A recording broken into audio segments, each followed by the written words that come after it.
This is the London Fintech Podcast, bringing you practical insights and approaches, stories and inspiration from the innovators who are building the new world of financial services.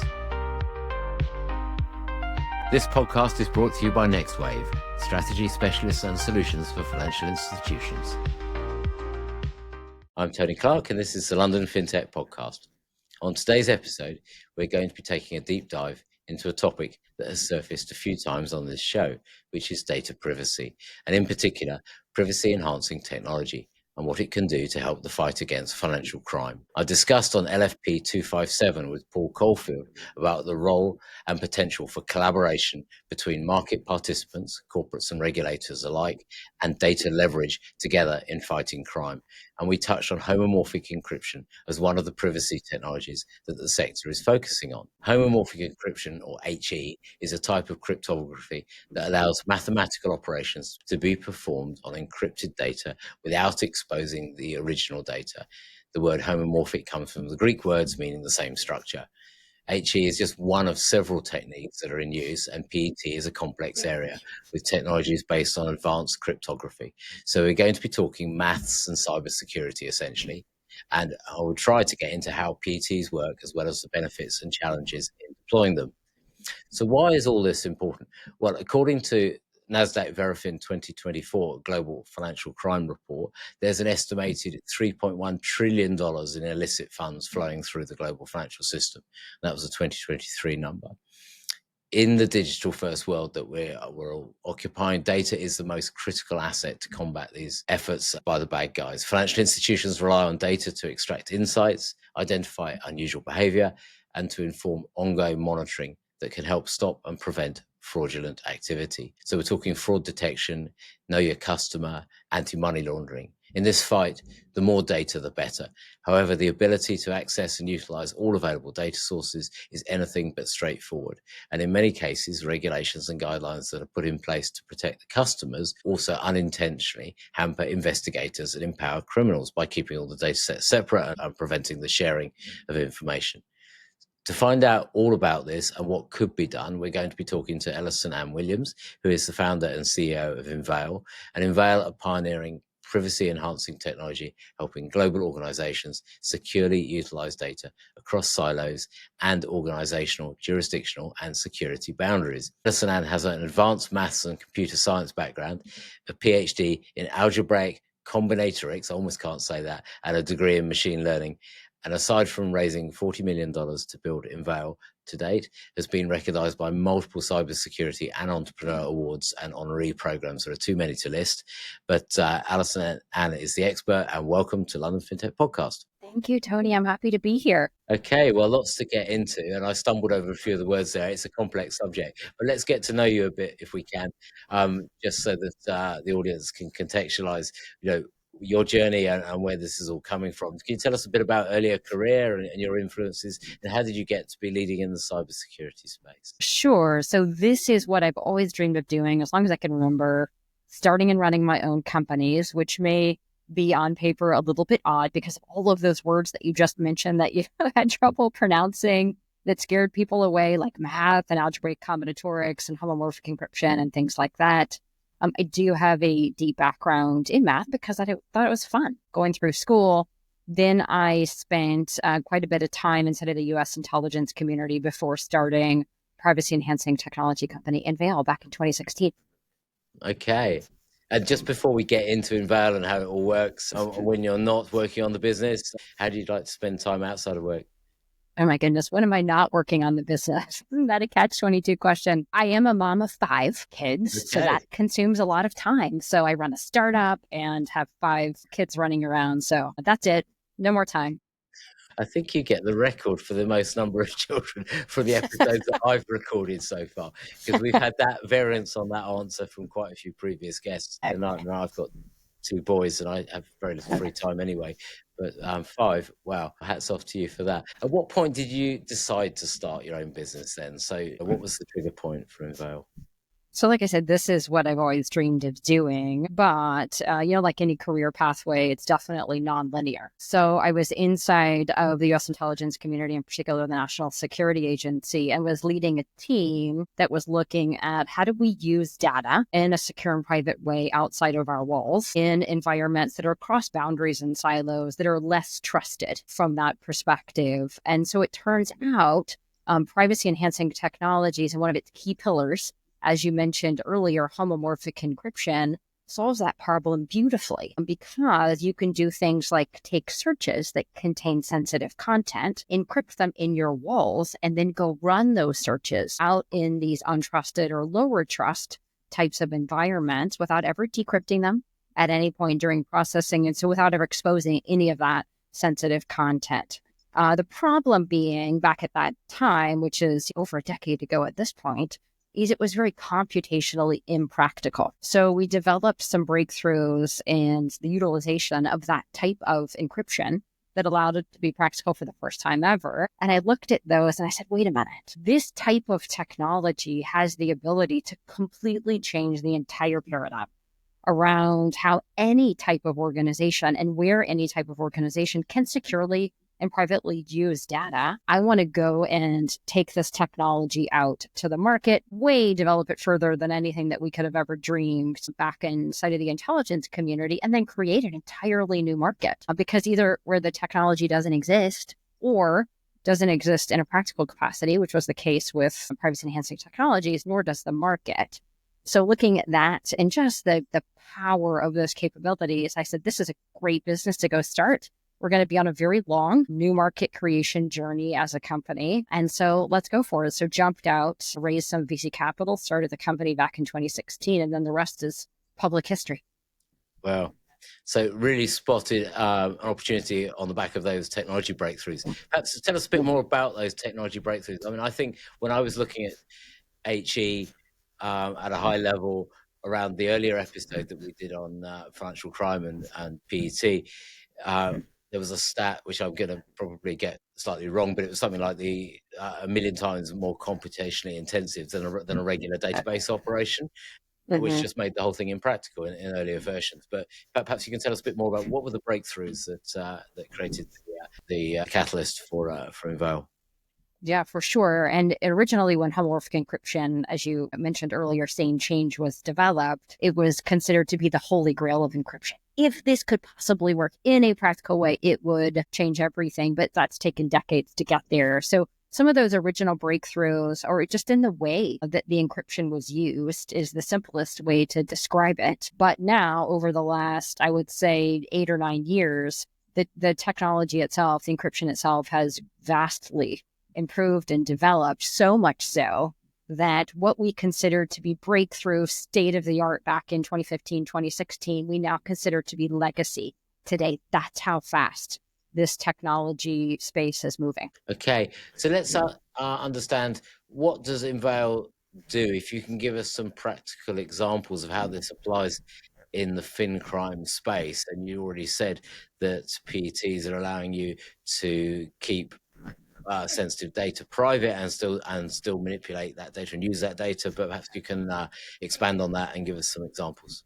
Yeah, so privacy enhancing technologies are a family of technologies that protect the usage of data when data is being used or processed. So there are really only two ways you're going to use or process data, which is where you're going to pull those insights out of the data that's otherwise sitting there at rest in the file system. And those insights should be giving you value for the organization. And those two ways are, one, you're going to run a search over it, or the second, you're going to run some kind of analytic over it, which also includes very buzzy kind of AI and machine learning at this point in time. So privacy enhancing technologies allow you, by securing the usage of data, to be able to execute searches and analytics and AI machine learning models in a way that stays secure and private at all times. So at the broadest level, they enable organizations to securely and privately use data where it is and as it is across a myriad of boundaries and silos. And those boundaries and silos take a lot of different forms depending on the vertical that you're working in the specific use case. So in particular, in financial services,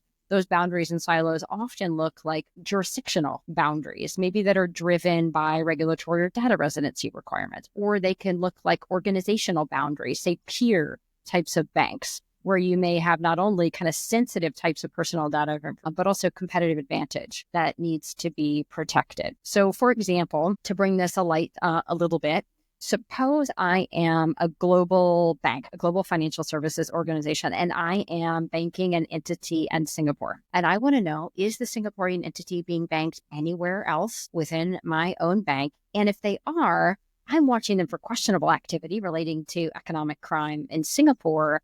Is that other banking jurisdiction also watching them for questionable activity? And that seems like a very, very straightforward request. In practice, it's a very difficult one to actually execute on because, of course, if you're going to ask the question about a Singaporean entity outside of Singapore, you're exposing that Singaporean information. But privacy-enhancing technologies can come in and really cleanly solve that problem, and that they can take that question for, are you making the Singaporean entity? It can encrypt it in the form of an encrypted search within Singapore. That encrypted search can now go out to all the other operating jurisdictions of the bank. So it can go out to UK, Turkey, Switzerland, etc. It can process there over the data that's being made available to it in that operating jurisdiction without ever being decrypted at any point during processing. None of that Singaporean information is ever revealed outside of Singapore. Encrypted results come back in a matter of seconds. You can say, well, wait a minute. The Singaporean entity that I had no idea was being banked outside of Singapore is actually being banked in the UK. And maybe they're also watching them for questionable activity. I should take follow-on action. So that's just a quick example of how privacy-enhancing technologies can be used in that kind of economic crime, financial crime world, where those boundaries and silos look like jurisdictions within the same bank. Yeah, that's a good one. I mean, that answers the question. It prompts another one actually as well. I was going to ask about the client base, the corporates, the big financial institutions, the regulators. That example of an encrypted query coming from one geography with data sharing rules and then across other geographies and getting the answer back in a private way. How does that sit with regulators? Presumably, to be able to operationalize that mechanism, you need some sort of regulatory sign-off to do that as well? Yeah, for sure. And interestingly enough, the UK has actually been taking the lead on privacy enhancing technologies from a regulatory standpoint. So this started way back in 2019 when the FCA, the Financial Conduct Authority, clearly in the UK, recognized the potential of the power of this family of technologies to solve some key challenges relating to anti-money laundering and financial crime in terms of getting insights in this completely decentralized way, but still respecting all of these equities of security and privacy that need to happen between organizations and third parties and jurisdictions, et cetera. So they put on what they called a tech sprint, which the FCA does quite a bit of, around privacy-enhancing technologies for anti-money laundering. And interestingly enough, fun fact, before that, privacy-enhancing technologies was kind of an older term in the academic literature. It was not the term that was being used in the market. But a funny thing happens when the regulator speaks, the regulated listen. So because the FCA called this family of technologies that protect data in use privacy enhancing technologies, suddenly all the banks started using the term privacy enhancing technologies, and then the market name became privacy enhancing technologies. So the FCA put on that tech sprint back in 2019. Of course, different global banks participated, different privacy enhancing technology vendors. We were certainly included in that, participated. FinCEN did a similar tech sprint at that time. We won both of those, which was awesome for us. And then in the subsequent years, of course, COVID happened, which reoriented some of the priorities, but not of the FCA. And interestingly enough, the ICO in the UK. So even during that COVID time period where, everybody went home and banks were really concerned about keeping core banking operations running, the FCA and the ICO continued to push the ball forward around guidance, for example, with privacy enhancing technologies. And fast forward to today, they really continue to make the offer for things like sandboxes around privacy enhancing technologies so that banks could get their direct input around utilizing them for these kind of cross-boundary, cross-silo types of use cases. And then the ICO putting out things like barriers to the adoption of privacy enhancing technologies. Why isn't it ubiquitous today? Because of its power. So lots of regulatory involvement over the years in privacy enhancing technologies. And we've seen that echoed, as you could hear a little bit, of course, to the left of the UK, out in the US with FinCEN, and then all the way over to the right with the Monetary Authority of Singapore. Yeah, well, I'm great for Enveil to have won, I think you said, both those tech sprints. And sort of what was your trajectory tracking forward from that? You said most of the major banks were involved. You were in the sandbox. You won a couple of the sprints. So to what extent are PETs or even Enveil PETs now deployed with major institutions? Well, that's an interesting COVID story. So we did, of course, FCA put that tech sprint on back in 2019. We did, of course, showed up and did an awesome job. We worked and cooperated with banks to form a complete solution at that time. Great momentum ending in 2019 into 2020. And then, of course, COVID hit and completely reoriented the world. So for us, we focused more on national security and defense during that time. And of course, we've continued to do that. However, this problem of cross-jurisdictional, cross-organizational, secure data sharing collaboration to fight against economic crime in all forms, in money laundering and fraud, et cetera, is never more relevant than it is today. Because we've stood back and we've seen the FCA, ICO, different regulatory and kind of policy bodies have pushed the ball forward in their guidance around privacy enhancing technologies. We've not seen the adoption of privacy enhancing technologies in this kind of data sharing paradigm in the fight against economic crime. And so it begs the question, why not? And so we've jumped back in and tried to push that ball forward here, I would say, in the last year or so. Yeah, and I talked about the scale of the global fin crime challenge and threat at the top of the intro here. So with that as the broader context, actually, in my consulting work in the sector, we do quite a lot of work with contextual data and data graphing and network data. We talked a few minutes ago about the advantages of secure queries, but actually, by extension, the advantage of secure data sharing between parties so that you can have all the major institutions sharing data or regulators sharing across the market with each other. And that's where you're going to get the real leverage on spotting the patterns in the market and finding the bad guys. So I think for me, that's the sort of data sharing opportunity for the sector. And it has come up in the context of fin crime solution deployment very frequently. And certainly in the travels that we've had with the consulting businesses comes up all the time.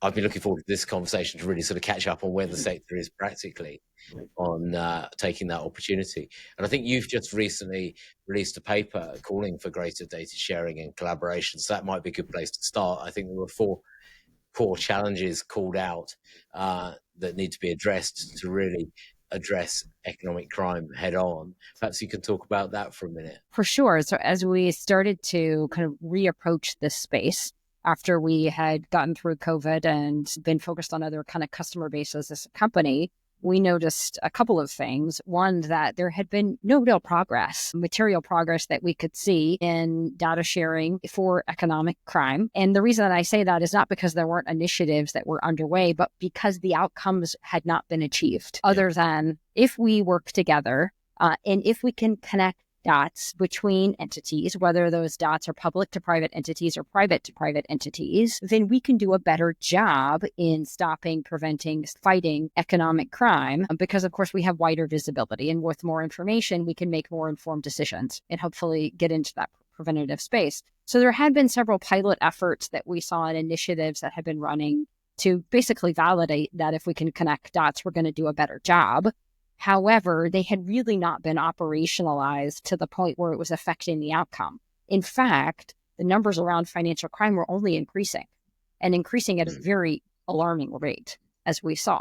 So we thought, okay, well, this is an interesting set of circumstances and that the problem is getting worse. There are some initiatives that are underway, but they're really not affecting the problem. What is the gap? Why are we not there yet? Because the technology exists. in order to be able to connect those dots and respect the equities that need to be respected between public to private entities, between law enforcement organizations like the NCA, et cetera, and banks, for example, or between private entities such as bank to bank, or if you broaden out, bank to telco, or social media platforms or things like that, because the criminals are operating on all available platforms in order to move money. So in order to kind of understand this landscape a little bit more from an independent perspective, we worked with Global Counsel and commissioned a report where they would do all of the interviews. They would roll up all the findings from what they uncovered around why are there these gaps in data sharing and collaboration for financial crime?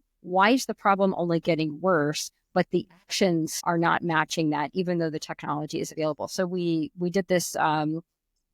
We did the report, they published it, and it did find several key challenges associated with moving things forward. Yeah, I think not relating to the technology, though.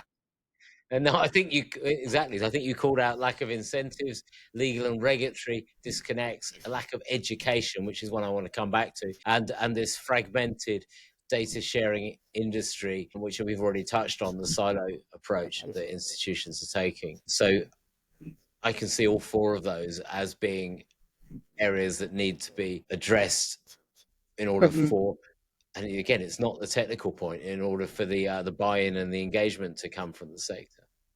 That's right. And interestingly enough, this really was a kind of independent report done by Global Counsel. So this is a snapshot of what they found in the market, but it doesn't represent necessarily what we agree with. There seems to be a lot of, I think, confusion about several things that they uncovered, and then kind of marching the paths forward.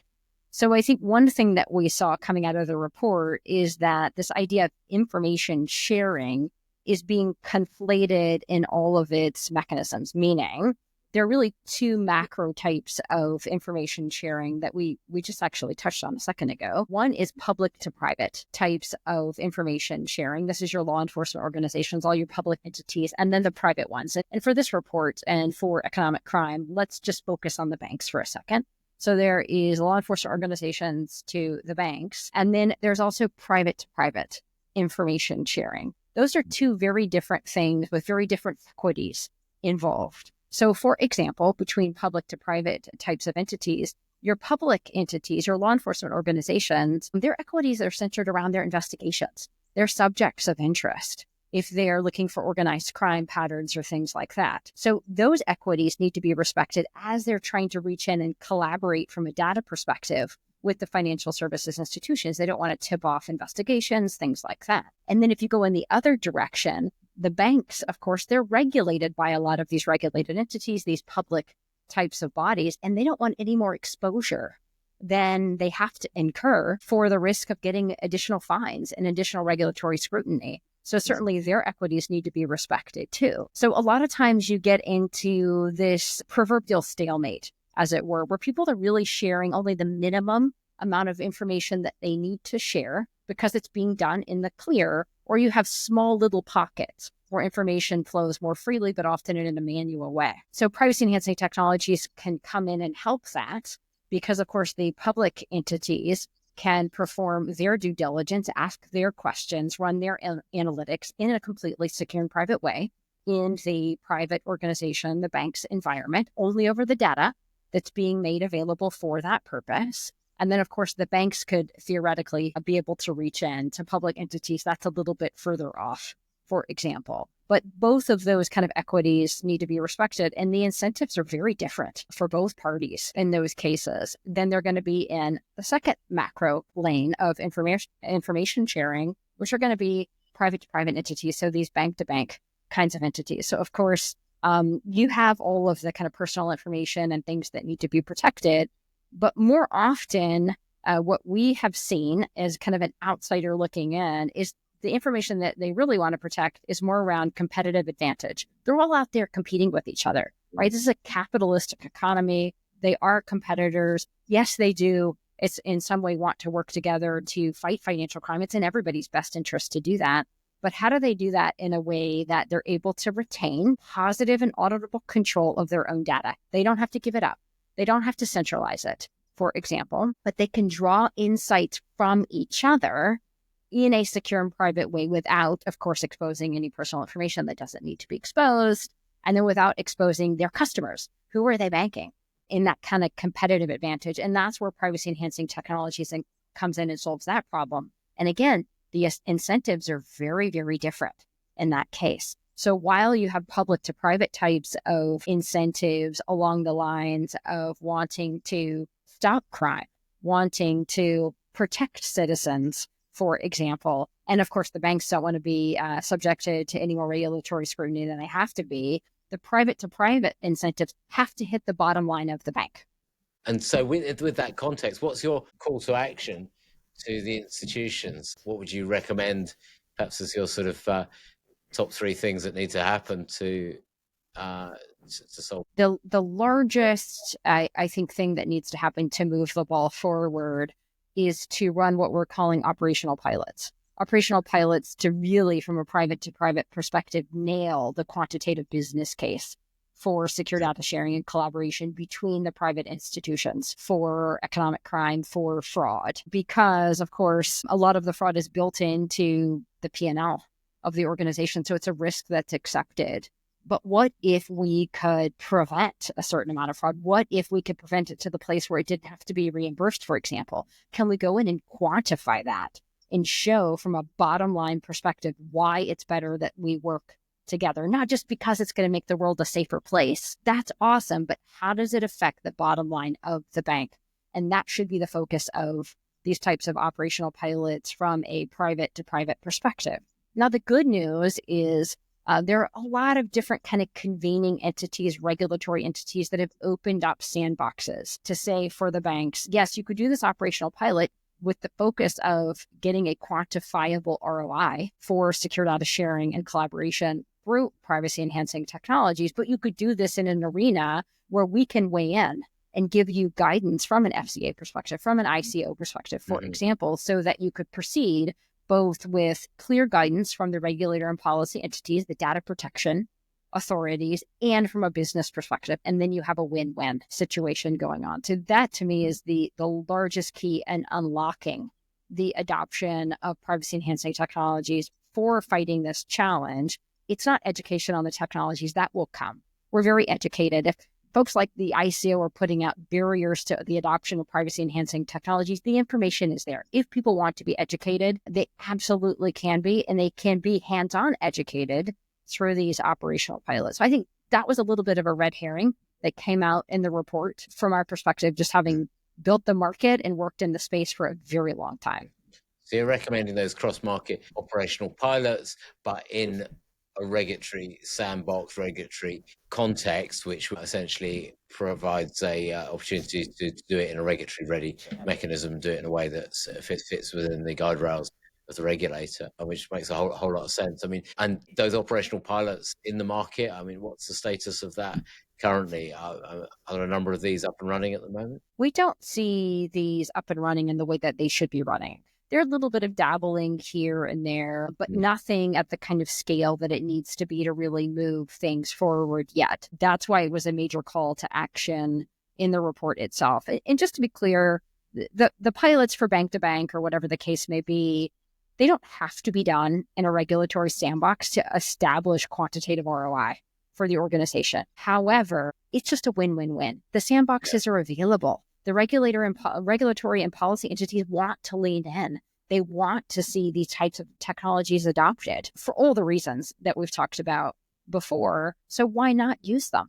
Yeah, and Enveil clearly standing ready to broker and enable those pilots between institutions. So for those of you in the audience who are in this space, this may be something that you're looking at, and obviously Enveil are keen to get involved. Let's talk about PETs themselves for a few minutes, because I did say we'd get a bit geeky and talk about encryption, privacy enhancing at a more technical level. I don't think we're going to go too technical, but what is it about PETs and modern PETs that enables them to protect the query, protect the output, share the data, do it quickly, massive data sets, the way that you described? So how does this work? How does it work? Yeah. So privacy enhancing technologies generally have a few core pillars and some other technologies on the periphery, one of which is homomorphic encryption, which is very difficult to pronounce. I'm very proud that you did. Then something called secure multi-party computation, which is a protocol, beautifully named, as exactly what you would expect. It allows multiple parties to securely compute together. And then the third is trusted execution environments, or TEE. So little tiny environments on a chip itself, hardware-based, where you're going to move your hopefully encrypted data and operations in there, decrypt, operate on them, re-encrypt, exit. And then some other things like differential privacy, for example, adding statistical noise to the underlying data. So those are all just core technologies. In and of themselves, they're interesting, but not very useful from a business perspective if you just look at the technologies themselves. They only really become useful and powerful in the ways that I mentioned before. And how do they solve problems for the organization relating to using data, needing to get insights from data that you otherwise cannot get across various types of boundaries and various types of silos, which takes a lot of forms, right? Peer-to-peer, bank-to-bank, third-party, jurisdictions, that kind of a thing. So at their core, those are the kind of high-level flyby of what privacy-enhancing technologies are.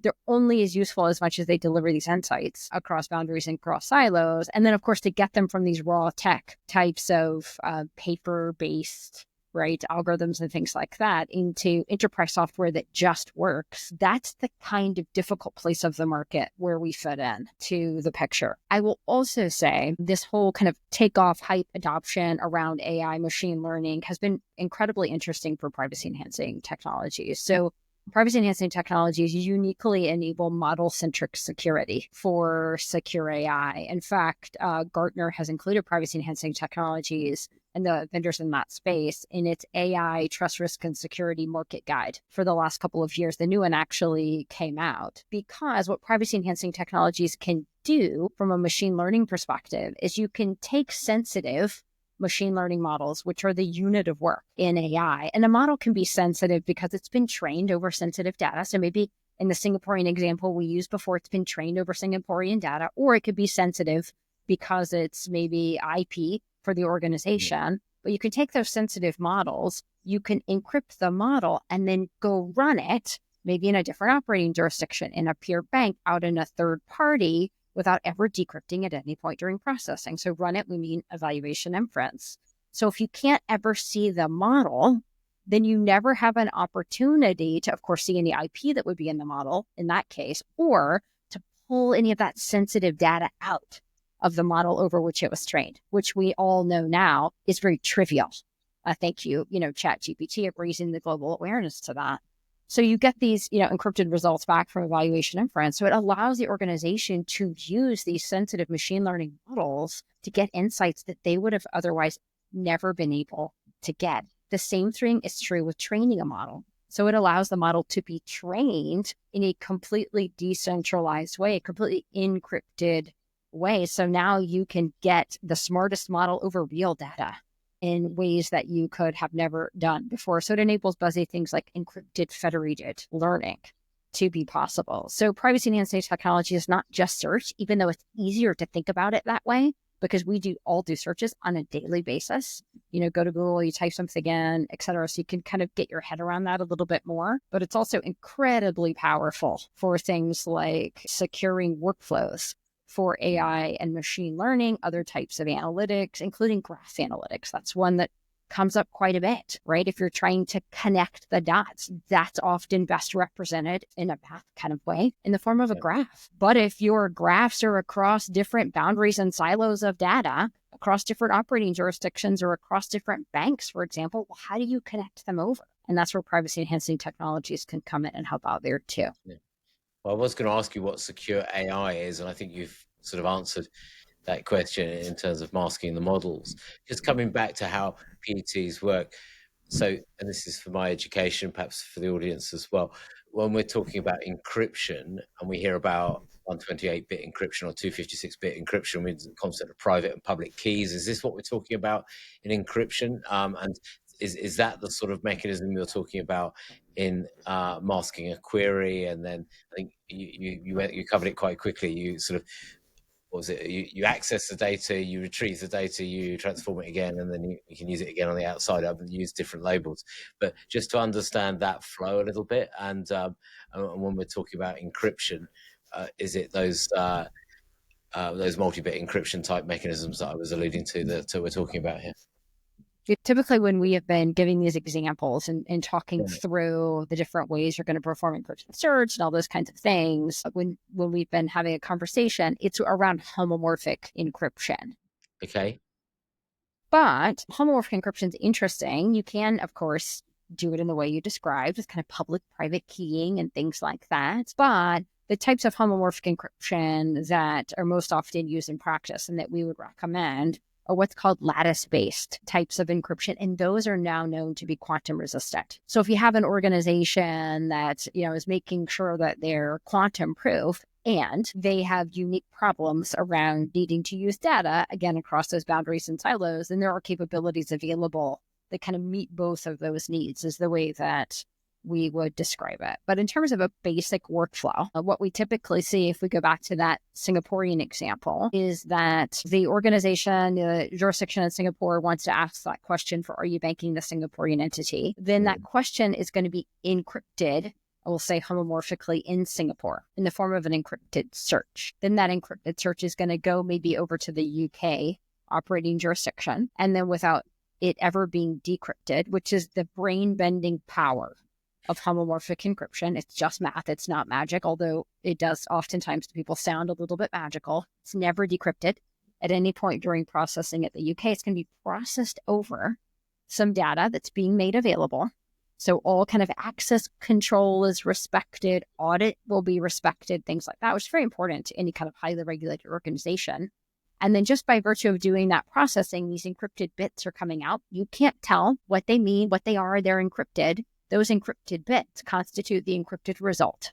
That goes back to Singapore that has the decryption key that never left its boundaries, that private key that you talked about, decrypts the result and then passes it back to the end user. So that's a very, very high level workflow. And hopefully people listening to us didn't just start thinking about, gosh, what am I going to have for lunch and what's going on for dinner tonight? Because we're getting a little bit down further in the weeds. I think it's important to understand how it works. And so to actually deploy, you need to run some software on the client end and on the data and server end. Correct. A handshake. Presumably. Correct. So there's a two-party, the way that we package it and engineer it is two-party proxy layer software. So there's got to be a piece of software, some mechanism in Singapore that can encrypt that search and decrypt the results. And then there's got to be a piece of software out in the UK in that example to know what to do with that encrypted blob that I called an encrypted search. And then without ever decrypting it, understand how to process it over the data, produce that encrypted result and come back. Yeah, and that's what a PE2 platform would provide into an institution's infrastructure. That's right. Yeah, got it. Okay. Otherwise, you've got a bunch of papers and technologies that are difficult to pronounce, much less use. And I asked about different lengths of encryption strings and things, and you said lattice encryption. And actually, I was going to ask about quantum because that's, at the time of recording this, I think it was only a couple of days ago, Microsoft have said they've put cheap qubits on a chip and quantum is only around the corner. How do we know that lattice encryption is quantum proof? There's an interesting question. How do you even know that it's quantum proof? Has someone tested that? Yes, they have. That is beyond the time that we have for this podcast. But I will say that NIST has certified it to be quantum resistant, at least the types that are used in fully homomorphic encryption. So yes, it's not Enveil saying this is quantum resistant, just use it and believe in us. That's not the case at all. So NIST has taken the lead in doing this certification. And so I would point everybody who's interested over to the public NIST documentation around lattice-based encryption as it relates to quantum resistance. Yeah. Well, good. That's really good to know, because given what you're saying about the latency in the sector actually getting on the front foot with privacy-enhancing technologies, I was sort of visualizing the prospect of various pilots being spun up and initiatives finally being deployed just about at the time that scale quantum hits the sector, and a whole new raft of challenges to using the approaches. So if it's future-proofed against quantum, I think that's very, very important.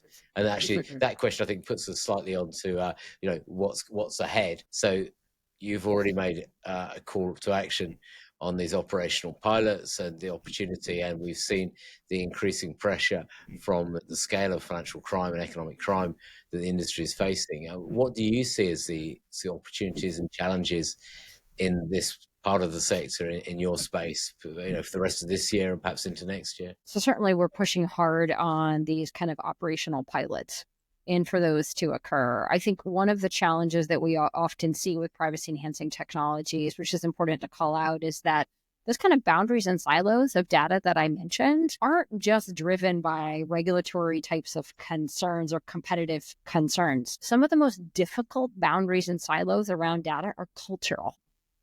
Different types of boundaries and silos, because the culture is the hardest thing to actually change within the organization. So I think that's a huge focus here moving forward, is to also get people to understand that those boundaries and silos come a lot of different forms for organizations, and enabling that kind of secure data sharing and collaboration, which privacy enhancing technologies uniquely does in a decentralized way, can have a lot of different forms. And sometimes those cultural boundaries and silos, people want to try to go about breaking them down instead of just using data across them with technology and just breaking them down. It's a great, noble endeavor. It can take decades. So when you talked about organizational boundaries, and one of those, I think, is that education point. And as I did say, I want to sort of come back to that. Actually, I'd sort of like to just revisit that in the context of Enveil's journey, because we've been talking about the technology, we've been talking about the sector and the use cases, and we sort of glossed over the fact that if you founded in 2016, I think you're sort of 8-9 years into a fintech startup journey in a very complex space. And education for the user side of the sector is one thing, but education for the investor side of the sector and the opportunity is another. So how have you found it in building Enveil and having to unpack all these complicated concepts in the context of fundraising for the Enveil business and your business? So very, very few companies, startups, have the challenge, but great privilege, of creating an entirely new market. Very, very few. And new market creation takes time. New market creation requires a lot of education and evangelization so that people understand, for example, what are privacy enhancing technologies, but more importantly, why do they matter for the bottom line of the business? And so it's a long game. It is a long journey. We have been on that journey now for about 8.5 years. We've made tremendous progress. I mean, back when the company was started in 2016 with this dream and this belief that these technologies could change a paradigm, it would have been an absolute pipe dream to have entities like the ICO introducing guidance around adopting privacy enhancing technologies, thinking that it was so important and that it should be so ubiquitous that they were putting out papers around what are the barriers of adopting privacy enhancing technologies? Why is this just not the way data gets used across all these boundaries and silos? So there has been a lot of progress in the last 8.5 years from Gartner, including privacy enhancing technologies as a key part of their AI trust risk security guide, things like that. But just like everything else, development and progress is often asymmetric. It doesn't all come at the same time. So we see some areas where there is tremendous progress in creating the market, the awareness, things like that around privacy enhancing technologies, and then others like adopting them for economic crime where we're still lagging. And so that's why you ask yourself, why are they lagging? What can we do to help bridge that gap as a technology provider? And then, of course, for raising money, it's just painting the vision of this is the market we're trying to create. This is the paradigm we're trying to change. It is horizontal. You mentioned fintech. Yes, we do work in financial services, but guess what? Those boundaries and silos of data exist in all verticals, in national security and defense, in oil and gas, in pharma, in financial services, et cetera. So really across the spectrum. So creating a horizontal market is very exciting. And from an investor standpoint, if we succeed in creating that market, which I believe we will, then the value follows. Yeah. It's such an important point, that asymmetry between development and adoption. And whilst we've been talking about financial services use cases, pretty much for this whole conversation, I know that you do have, and you said it in national intelligence, defense, you've got other scale clients and client base. It's just that these things are tracking at different pace. So the finance sector, of course, is enormous, and if you do crack that, then there's enormous value. And you said it a few minutes ago, it's a noble endeavor. If you're helping to really clamp down on financial crime, then everyone's going to benefit from that. We're going to run out of time in a moment. So just in closing, any advice for the audience starting a fintech of their own? Yeah.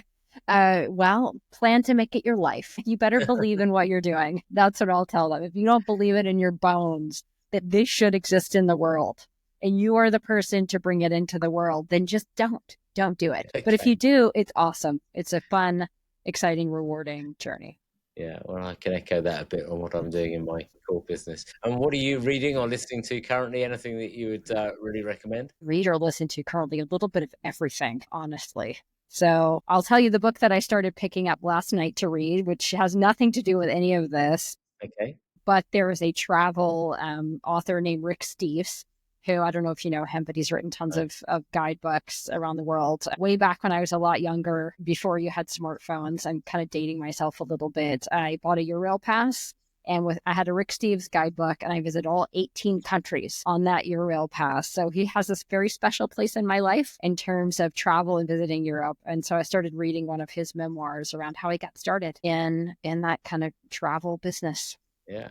Oh, brilliant. All right. Well, for anyone out there thinking of starting on their journey, there's a travel guide right there. And for the audience who want to find out some more about, dig even deeper into the world of Qi and PDT, and particularly, of course, for the institutions who may be at the point of making some investments or embarking on some pilots in this space, where to find out more and how to contact you? Yeah, go to our website, enveil.com. We have a ton of educational material. Again, in the new market creation journey, we do a lot of education. So there's a ton of material there. And then if you're ready to explore how these technologies could help solve some of your challenges, just reach out through the website. You can find us. We're pretty easy to find. Yeah. Thanks, Allison. So look, super important topic, one that's, I think, little understood. I feel I know much more on the back of this conversation. The opportunity for data sharing across the sector, to me at least, seems very obvious. I get the organizational barriers. Look, we're hearing that the technical barriers aren't really there anymore. So there's some real tangible progress that could be made here. So let's see what happens. And thanks for sharing your story on LFP today. Well, thank you for having me. I appreciate it.